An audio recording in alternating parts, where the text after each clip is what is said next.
नाशिक छत्रपती संभाजीनगर महामार्गालगतच्या नांदूर नाका परिसरात किरकोळ वादातून उभं राहिलेलं प्रकरण आता जीवघेणं ठरलंय। गाडीला कट लागल्यावर सुरू झालेल्या वादातून शनिवारी संध्याकाळी 2 गटांमध्ये धारदार शस्त्रांनी हाणामारी झाली। ही संपूर्ण घटना सीसीटीव्हीत कैद झाली आहे। या प्रकरणी भाजपचे माजी नगरसेवक आणि सभापती उद्धव निमसे यांच्यासह 2ही गटांविरोधात अडगाव पोलीस ठाण्यात गुन्हे दाखल करण्यात आले होते। हल्ल्यात गंभीर जखमी झालेला राहुल धोत्रे याचा उपचारादरम्यान आज सकाळी मृत्यू झाला।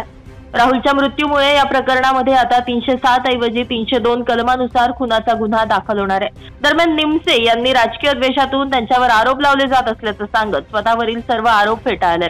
उलटवाद शांत करण्याचा प्रयत्न केला असं ते म्हणाले। तर दुसरीकडे धोत्रे गटानं निमसे कुटुंबावर थेट हल्ल्याचा आरोप कायम ठेवलाय। घटनेनंतर शिवसेना पदाधिकाऱ्यांनी पोलीस आयुक्तांकडे कडक कारवाईची मागणी केली आहे। सध्या अडगाव पोलिसांकडून या प्रकरणाचा पुढील तपास सुरू आहे।